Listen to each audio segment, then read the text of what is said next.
ตั้งแต่เฮ็ดมา5-6 ปีพี่น้องเนาะมีเฮือนหลังนี้ที่ใส่อ่ากระจกใส่แก้วพี่น้องเอ้ยมีค่าโหลดเลยบ่เป็นหยังเนาะเดี๋ยวจังว่ากันพี่น้องเอ้ยเนาะอันนึงนี่คือว่า 2,000 พุ่นเด้พี่น้องเอ้ยเนาะโอเคพี่น้องเอ้ยหนึ่งเดียวเนาะและคิดว่าเบิดบ่เฮ็ดมาเบิดบ่นี่เฮือนนี่มาอยู่ไล่อยู่นี่คักอยู่เนาะใส่กันหนึ่งนะสิงามเลยเฮือนนี่ตัวนี้ก็นักแล้วครับตามเพิ่นมักแล้วก็แล้วแต่เนาะสร้างเฮ็ดให้ได้เบิดพี่น้องเอ้ยเนาะแล้วก็มานี่แต่ว่าโดยรวมก็งามแหละพี่น้องเอ้ยเนาะงามอันนี้ข้างหลัง2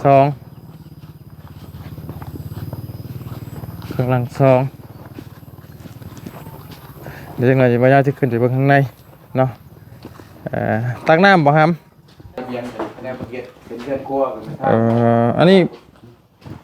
เพิ่นเจ้าของเฮือนเองบ่กั้นหรือว่าสิว่าไผออกแบบบ่ให้นี่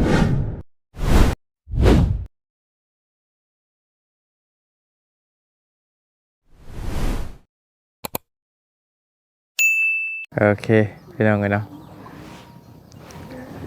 กราบสบายดีและสวัสดีพ่อแม่พี่น้องเนาะเบิดกุสู่สุคนพี่น้องเลยเนาะเอายินดีต้อนรับเข้าสู่ช่องของบ่ยาวชาแนลเด้อพี่น้องเด้อเนาะเอาการมาพบพ่อกับช่องของบ่ยาวในตอนนี้พี่น้องเลยทั้งบ่ยาวเองกำลังมาเฮือนมาซานน้อง เฮือนทานน้องอูน้องอีหรือว่าเฮือนคนป่าพี่น้องเนาะมาอีกเคสนึงที่นี่ก็เป็นอีกเคสนึงที่เนาะที่ทางทีมงานกำลังเฮ็ดในตอนนี้พี่น้องเนาะกะยูเซอร์โปนก็ตั้งหากอีกได้พี่น้องเนาะแล้วก็เพื่อนน้อยอีกดังนึงกับคนตั้งหากอีกพี่น้องเนาะมื้อนี้ก็เพื่อนดังนี้ก็เฮ็ดมาได้สักพักนึงแล้ว แต่ก็ยังบ่แล้วแต่ว่าเพื่อนดังนี้สิแปลกหูแปลกตานิดนึงได้พี่น้องเด้อพอดีทั้งทีมงานบ่ดีเพิ่นเอาแบบนี้พี่น้องตัวนี้เนาะแต่เป็นแก้วเป็นกระจกเลือดเลยมาแบบแปลกใหม่นิดนึงพี่น้องเลยเนาะถึงวันหนึ่งเดียว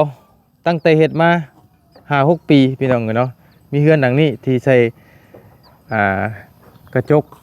ใส่แก้วพี่น้องเลยกำลังเทคานถึงเนาะเทคานทับไป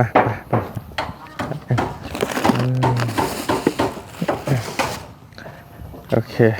เอาพอดี สบายดีพ่อสบายดีใช่อ๋อบ่เห็นแต่เฮิงนะนะเมียเดินไปไหนเลยเนาะเฮิงเติบเลยนะเติบแล้วจะได้คลิปเจ้ามาแล้วเห็นอยู่บ่เห็นแล้วบึ้งแล้วได้นาก็บึ้งแล้วได้บัตรเติมโทรศัพท์บ่เดี๋ยวโอ้คักดอนี่เนาะโอ้นี่พี่น้องเลยมาแบบใหม่ครับเรื่องบ่ได้เนาะเราเห็นเรียกเรายังเห็นอยู่ตัวนี้เนาะตัวเดินเนาะข้างในตัวมาแล้วเพิ่น3ยิงกันได้ไล่แล้วบ่นี่หลอกค่ำไล่แล้วบ่นี่ยังเลือดไล่บ่ยังค่ำบ่เลือดไล่อยู่บ่ได้อยู่มันจะฆ่านะลูกจะฆ่าลวดเลยบ่เป็นหยังเนาะเดี๋ยวจังว่ากันพี่น้องเลยเนาะอันนึงนี่คือว่า 2,000 พุ่นเด้พี่น้องเลยเนาะแต่ว่า 2,000 ปลายได้บ่รีแม่นๆ2,500และแต่ว่าเราบัดเลือกเป็นสีขาวเนาะโอ้ถ้าเฮานี่สิเอาเป็นสีดำเฮานี่ เอาแบบบ่อยากให้คนข้างนอกเห็นนะพี่น้องเอ้ยเฮาเห็นคนข้างนอกแล้วใครแน่แบบว่าบ่อยากให้ไผใส่ผ้ากั้งเท่านั้นแหละแม่นี่ใส่ผ้ากั๊กมันต้องใส่อยู่แล้วครับบ่ใส่มันสิเหลื่อมนี่พี่น้องเอ้ยเนาะผ้าเหลื่อมเด้มันเป็นตะบึงแม่นผ้าเหลื่อมผ้าหยังบ่แห้งเพิ่น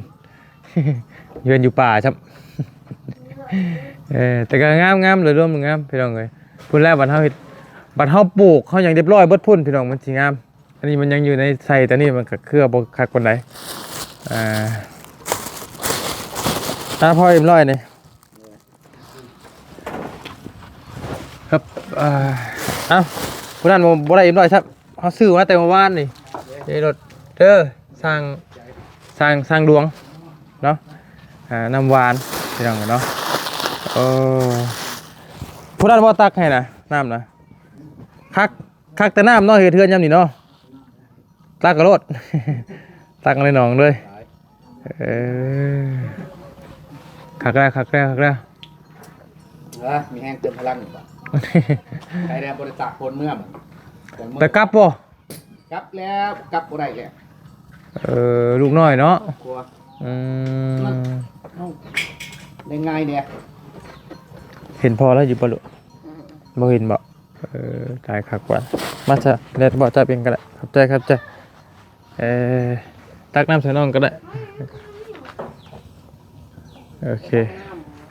เอาเลยหนึ่งเดียวเนาะและคิดว่าเบิดจะบ่เฮ็ดมาเบิดจะบ่นี่เฮือนนี่เฮ็ดแบบชุมเจ้ามาเฮ็ดจบเลยบ่บัดนี้นะ ก่อนเพิ่นให้ก่อเทพื้นบัดนี้เลยคือว่าเพิ่นว่าให้งบโบกมีอยู่นะ แล้วก็ทำได้แล้วนะถือว่า เชื่อว่าแล้วนะถือพอยังขาดยิงกับทราย ถือว่ามันนี่ มื้อนี้อันที่เทพื้นไว้แหละอันนั้นเทคันเอ็นนี่จบเลยสิถาติมาก่อปิดเจาะตัวนี้ ถือว่ายิงยาวได้เลยเนาะ แม่ ไม่เฮ็ดเวียกยาวได้เลยเนาะ เงา ขาดยังนะแฮ่ทราย แม่น แล้ว กับปูน เพิ่นสร้าง ทรายนี่ก็สิเก็บเขาได้แต่เทตัวนี้ แล้วเพิ่นว่าได้สบายเลย เบิ่งว่าเนี่ยกับแดดเลยสิให้ทุกคนเอารถไถไปแก้นะ แกอยู่ไสน่ะ เพราะมันอยู่บนพื้นค่ายผมบอกเรื่องอะไรนักเบิ่งตัวจริงก่อนกันเพิ่นเอามาเขาได้คือบอกนั่นก็โอเคอยู่ แต่ว่าเบิดคนจำมันแดดเพิ่นเขาได้ เฮาก็ลืมไปเนาะแม่นแหละรถมันเข้ามาบ่ได้พี่น้องเอ้ย รถคำว่าคือสมมุติว่าสั่งก็รถเข้ามาบ่ได้เนาะ โอ้ยทางเนี่ย ว่า อย่างย่างๆบางมื้อก็ทางไปฮอดทางดำแค่นี้อันนั้นนะทางดำเมืองบ้านทางดำบ้านที่ลำบาก พี่น้องเอ้ยเนาะอันนี้คือเฉพาะภายนอกพี่น้องเอ้ยเนาะบ่ฮู้ว่าเพิ่นใส่จักป้องนี่เพราะ กองเยี่ยมค่ะ แม่นโอเคเนาะบ่มงกบก็ได้1 2มันจะ ชิดยิงอยู่เด้ โอ้ 2เด้ จุนี่บ่มีบ่พอเนาะ ตัวนี้บนข้างลมเพิ่น โอ้ กันลมยามลม คำว่าอยู่ไล่อยู่นี่คักอยู่เนาะใส่อีกันหนึ่งนะสิงามเลยเฮือนนี่ ตัวนี้ก็นักแล้วครับตามเพิ่นมัก แล้วก็แล้วแต่เนาะสร้างเฮ็ดให้ได้เบิดพี่น้องเอ้ยเนาะแล้วก็มานี่แต่บัดโดยรวมก็งามแหละพี่น้องเอ้ยเนาะงามอันนี้ข้างหลังซอง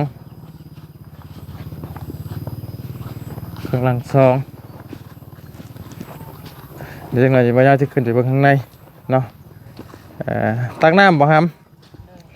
คือบ่ไม่กาดขึ้นดีๆลูกล่ะบ่มีว่าไม่เป็นอย่ามันสิเมื่อยแห้งคุณเจ้าเนาะมีไม่เป็นกาดขึ้นใครอยู่เนาะโดยรวมแล้วเนี่ยแอลนี่สูงกว่าเพื่อนน้องน้อยได้นี่นะ ตัวน้องมันนานได้หูคาดมันเป็นแมทอยู่ดิคาด50เซน อันนี้เป็นเม็ดบ่ ผังลงจะ60มันจะสูงแล้วคือเอาเทคานดูมันยาก อันนี้ที่มันสิสูงกว่าเพื่อนน้องน้อยหลายเท่าเพื่อนนี่พี่น้องเลยโอ้ย เลื่อนตัวเลื่อนได้ทั้งทางนั้น อันนี้บ่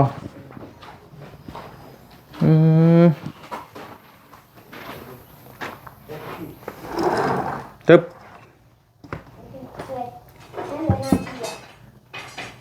สิกันนั้นว่าอันเสียงได้อีกนี่พี่น้องเลยเนาะตึ๊บนี่โอ้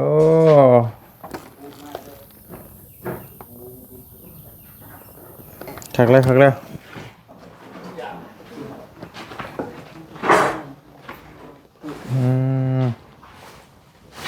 อันนี้จะเป็นห้องโล่งห้องโถมเลย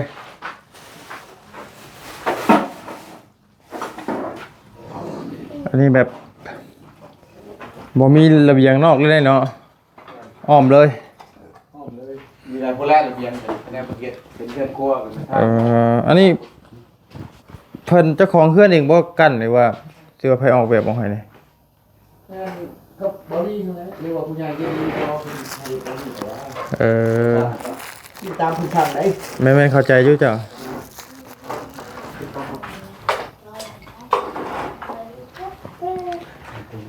เพราะว่า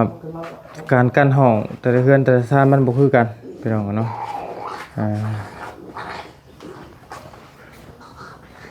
กันไปคนละแบบคนละแนวพี่น้องเอ้ยคักแล้วเหมาะอยู่ สูงเนาะโดยรวมเนี่ยมันสูงแบบแน่นหนาดีพี่น้องเอ้ยเนาะโดยรวมนั้นเนี่ยรู้สึกว่าแน่นหนากว่าคักกูคือสิแน่นหนามาตรฐานครับอยู่โดยรวมนะ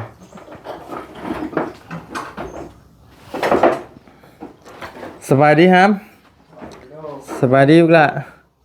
สบายดี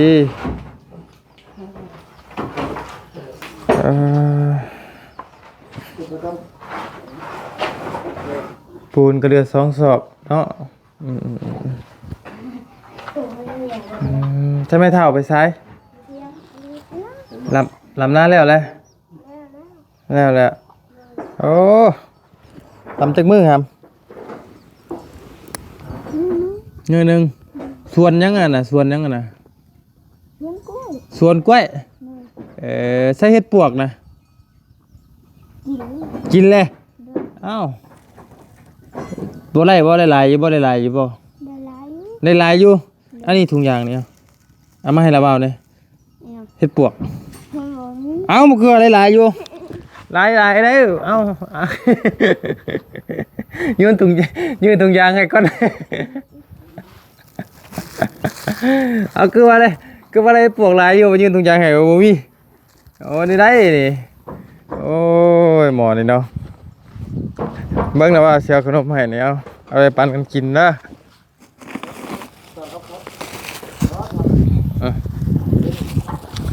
เอาไปปั่นกินกับน้องเด้อปั่นกินกับหมู่ครูเจ้าโอเคปั่นกินขาตักน้ำเจ้าได้ตักน้ำแต่ในมือนี่เนาะ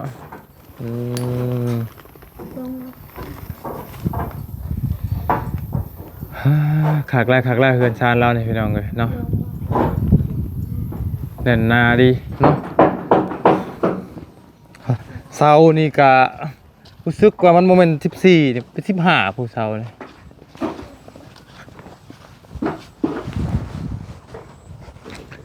กำลังเทคานเทิงจักมือได้ที่เจ้ามาเฮ็ดนี่เพาะเราให้กระซิบมือนี่ป่ะ10ลายผักน้ำ10มื้อนี่10มือนี่เพื่อน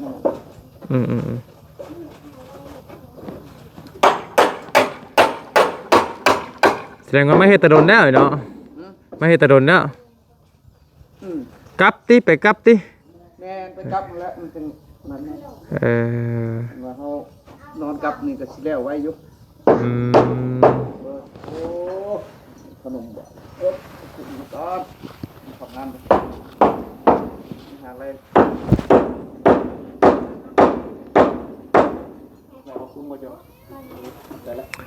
เอาพี่น้องเลยงามเลยขี้ได้ติส้มกันเข้ามาได้พี่น้องเลยเนาะเบิ่งน้ำกันพี่น้องเลย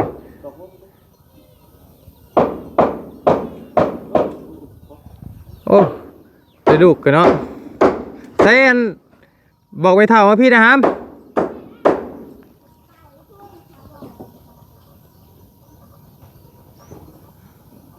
เท่ากับเป็นอะไรคือโบเห็นย่างมาหากันเลยข้าละกำลังอยากหลานน้อยบ่เนี่ยเยี่ยมลูกคนโตเป็นเอาลูกบอกลูกคนแล้วที่เอาลูกน้อยตัวเนี้ยมึงลอง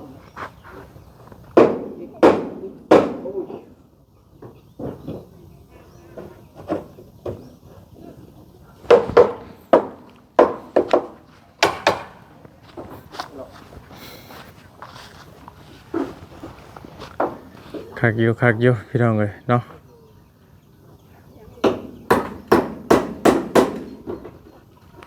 อยู่ป่าอยู่ดงอยู่ให้อยู่นา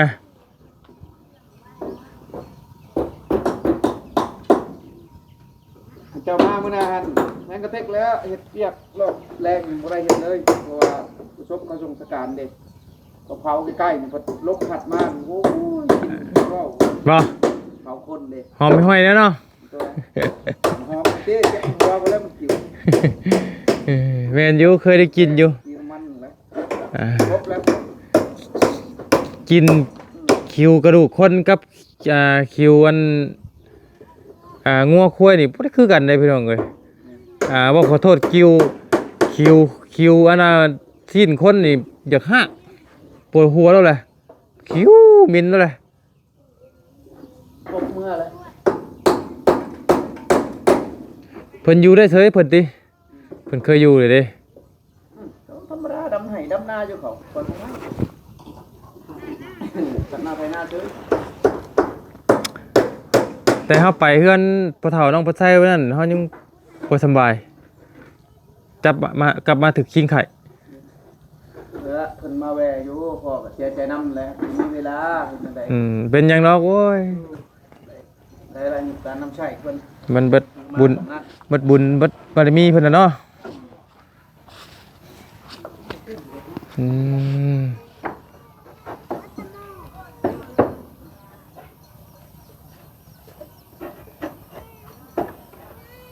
บ่ได้เล็กมา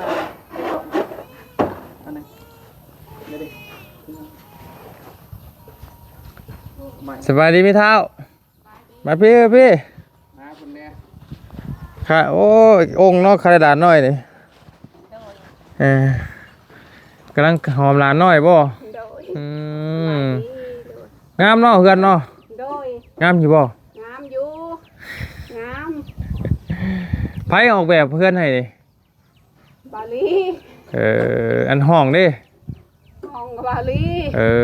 ยันว่าเจ้าออกเองโมเมนต์บ่ โอ้ เน่นนาอยู่เนาะใช้เฮ็ดปวกนะ เฮ็ดปวกก็กินแล้วรัวได้บ่หลายมันเฮ็ดปวกหาก็ออก บ้าหมอว่ากินเรียบร้อยเรื่องเราอะ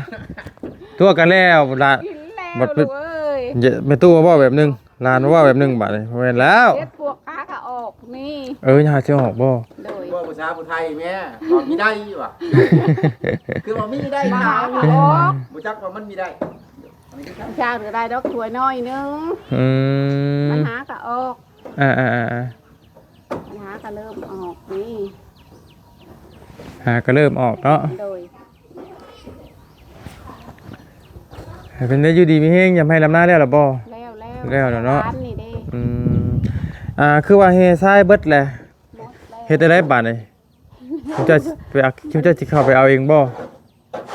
ข้าวเอาก็สิบ่จักคนเอาเลย บ่จักบ่อนเอาบ่สิบ่จักบ่ทางอันนี้เด้อันแถว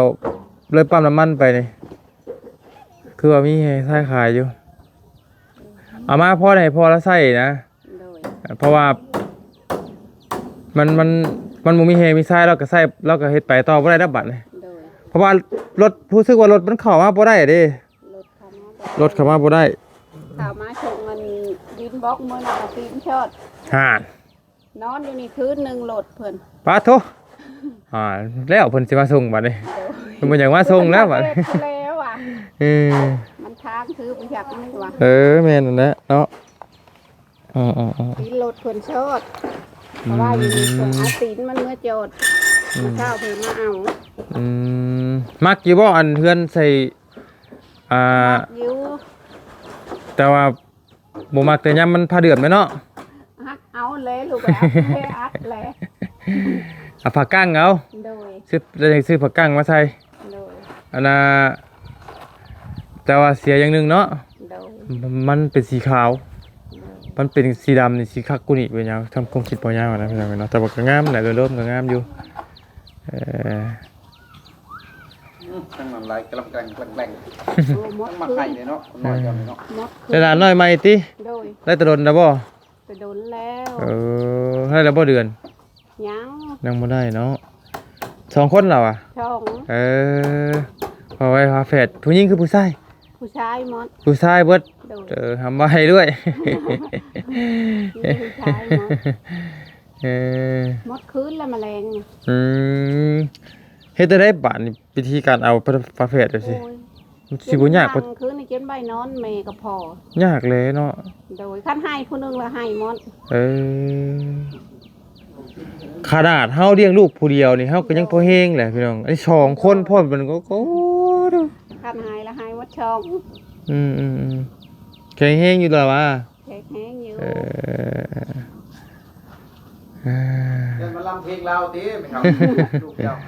คือขอคอยคือบ่มีเล็กน้อยนี่ล้มเฮ็ดอยู่เฮ็ดกินไส้อยู่ไปชอบมึงดูมันตื่นแล้วบ่ว่าแต่ว่าบ่ได้เฮ็ดฉันสิเจ้าไปช่องแต่ลูกมันบอก อ่า แจ้งพอแล้วถึงลูกมาช่องมึง หลังคืนก็ ตายพร้อมพลายเลยนอนต่ออีก อืม คืนก็ให้คืนนี่แล้วก็ให้ บ่ เลย เลี้ยงขนาดเฮาลูกผู้ชายเยือนเลี้ยงทีละคนยังพอแฮงเลยอันนี้สดบาทเดียว2คนปะโถ อันนี้หาก็เริ่มให้คืนนี่ อืม แจ้ง ๆ แต่แม่มาแต่โมอนบ้านนาเอื้องนะ ๆโดย รับคนทั้งพอเพิ่นมาเกิด อืม คนเขาขาคนตะกี้ว่ะ โดย ทหาร โอ้ เพิ่นยังได้คุณร้ายแหละฮะเอาเพื่อนแล้วบ่ได้ให้ จ้า เริ่มวิ เอาผูกแขนหับเอาเพิ่นเด้อ โอ้ย คือการลูกไผคือกันพี่น้องกันเนาะส่วนมากกะป้าซาเขามาเยี่ยมมายามเด้อ โดย เอาข้าวต้มขนมมาให้เด็กน้อยแล้วก็ โดย ซื้อน้ำมาฝากพ่อสร้างแล้วสิออกเมื่อก่อนเด้อ เดี๋ยวสิมาดินน้ำไม้มื้ออื่น โดย พี่น้องเอ้ยเนาะดีใจนำหลายๆลูกเล่นร้านพระแฝด โดย โอเคพี่น้องเอ้ยเนาะไปได้อพอเด้อเมื่อปะเด้อเดี๋ยวสิซื้อเอ็มร้อยมาฝากใหม่ดอกมื้อใหม่หาเฮ็ดอันนั้นมาแกงสู่สร้างแกงกินช่วงนี้ก็ได้ โอ้ยพี่ชาพี่ก้อยเอา อืม โอ้ยคอยกินจนวินหัวเมื่อวานก่อยดิบบ่เห็นดิบบ่ ปิ๊บ โอ้ อ๋อ พากันกินบ่เป็นยังวะคือว่า ระวังได้ไหมเอ้ยเฮ็ด ก้อยเฮ็ดดิบเอาแล้วเอาจางเข้า ป้าระวังเลย แดงได้ว่าคันหนึ่งลูกบ้านที่คอยมาหนึ่งเนาะ ระวังเลยป้า เราเห็นงานแล้ว เฮ็ดอันว่า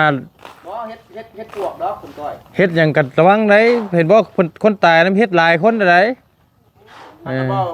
การลงห้อยนอนกินดินเล่นเอาเฮ้ยบ่า โอ้โตมันนี่นอนขี้ดินใครอยู่ยันบ่นอนขี้ดินนะ นอนกินดินแล้ว ยันเขายันไปนอนอยู่ในป่าช้าโดดนะการลงคุดเลยเฮ็ดแต่ขาคอนี่แล้วว่ะ โอ้อย่าเลยเบาเด้อผู้นายแม่เอาแล้วเอาก้อยบ่กินชุบเอาก้อนก้อย ช่วงนี้ก็หาเฮ็ดแกงซื้อสร้างกิน เคยก้อย ยอมเลยเฮาบ่กล้าได้เฮา โอเคใช่ไหมอยู่ดีมีแฮงพี่น้องก็สร้างเพิ่นกำลังเฮ็ดผู้ว่ากำลังเท